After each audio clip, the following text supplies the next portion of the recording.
Hey everybody, this is my 125 gallon native tank, and I just wanted to do an update since I've brought that piece of woodwork home.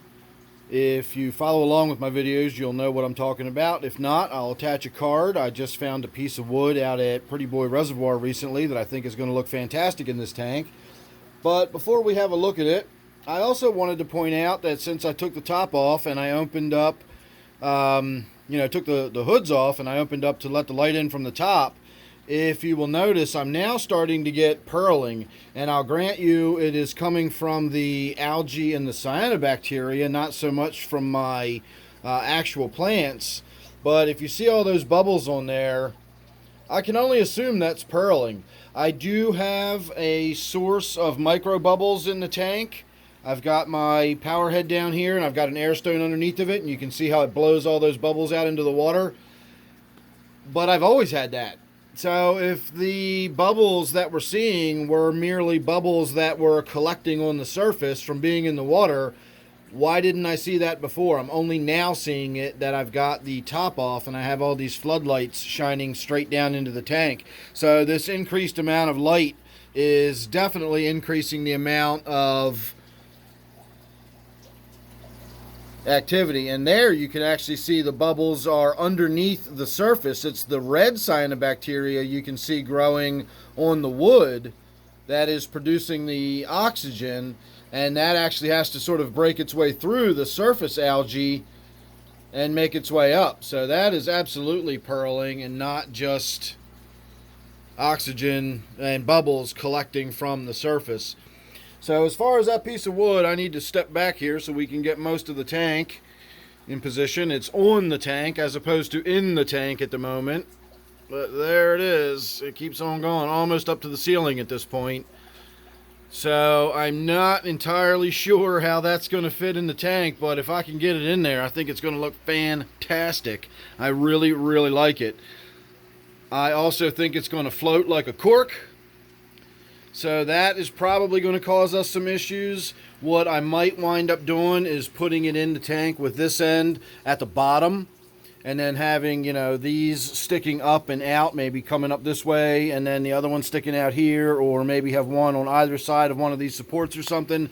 A lot of it's going to depend on how I can manipulate it to get it in the tank, between these supports.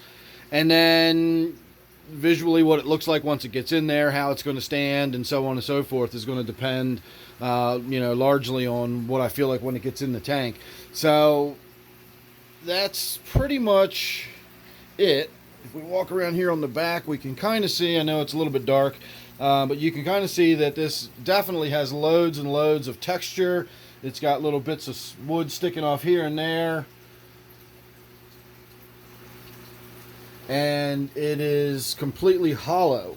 So this will not only make for good, visual appeal in the tank, it also allows for the fish to simply swim through it. I can come up here, I can stick my finger out the top this way, or we can come out the end this way, and I can probably, even stick my hands out here. So that whole area in there is going to make for habitat. Fish will be able to swim through there, hide in there, live in there. That's going to be pretty exciting. So I don't know if I'm going to get working on it today. It's been kind of an oddball day. It's rainy, and I was really kind of expecting, sort of planning on spending the day down here kind of tinkering with this, and I wound up just sort of napping most of the day and just kind of crashing out and not doing a lot of anything. And so it's now 8 o'clock at night, and I'm just kind of getting down here for the afternoon to see what things are going on. Haven't fed anybody yet, haven't even fed myself yet. So it's unlikely I'm going to do a whole lot with the piece of wood tonight. But I might just start tinkering with it outside of the tank. It's difficult to move around. Either I'm hitting the ceiling and knocking ceiling tiles out, or I'm banging into my light bar there. And this light bar is not held up there. If I actually showed you all how it's held up there, you would probably wince. First of all, I've had people say that I need more than a simple staple holding the lights up there. But those staples are not only driven in with my staple gun, but then they were then tapped in with a hammer. Those are 3/4 inch staples, so they're pretty long, and they're driven in there almost like nails. And these are all connected, so if one staple did come out, the other ones are hanging on there. Now, of course, all you got to do is flip it this way and then slide it off of the staple, and it comes right out. That's kind of why I did it that way, so I could just hang them up there nice and easily. This is fishing line. It is 300-pound test fishing line, so I could practically almost hang on that line by itself right there. I could almost support my weight on that, believe it or not. And I do have 4 of those holding it up, but those are only tied to little metal, these are plant stakes that I use to stake up tomatoes and stuff out in the garden in the summer. And so I cut them long enough that they just sort of slide underneath this lip here and slide underneath the lip on the other side, and that's what my cords are tied to. That's what the fishing line is tied to. So it's literally just hanging on those 4 little braces right there that are stuck into my drop ceiling, and then hanging on fishing line, and then staples hold the lights in place. And then this, of course, is just a little 1x piece of lumber there. So that's how I built my light bar. That is my giant piece of wood that is very difficult to move around that light bar without banging into it and knocking it down. So again, I don't exactly know what I'm going to do with it. I guess the first thing I need to do is make some space in the tank and maybe start pulling some of this stuff out. And then once I've got an empty tank, maybe that'll convince me to get in there and start doing a little more work with it.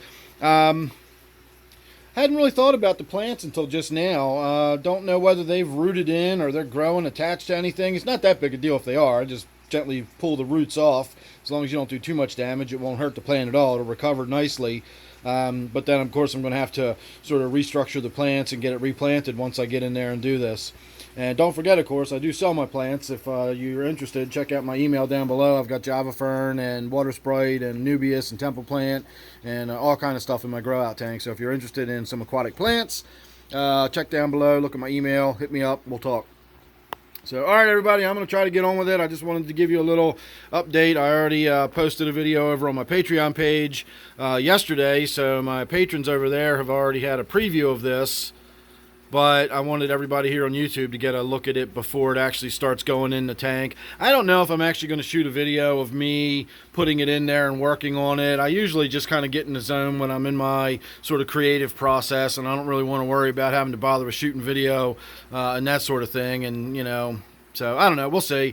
But look forward to this being in that tank pretty soon.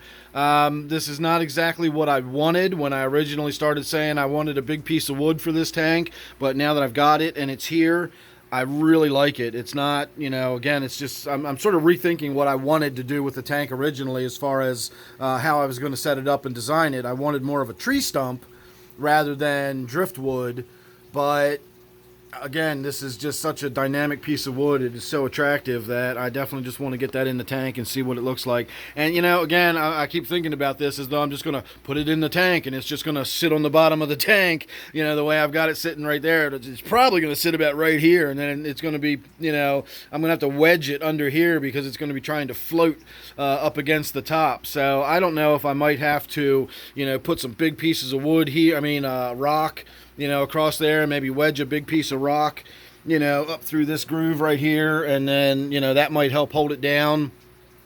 I don't know. We'll have to see. But I think it's going to float like, I know it's going to float like a cork. I mean, I can pick that whole thing up with one hand easily. So it's not very heavy, and it's dry as a bone. So again, it's just, you know, we're going to have to wait and see how this works out. But there you go. Anyway, there's your first look at it. I hope you enjoyed that. Make sure you subscribe. That way you won't miss anything I got coming up. You never know what it's going to be with me. And then don't forget, of course, here that this is my 125-gallon native tank. So thanks again. I'll see you real soon in the next one.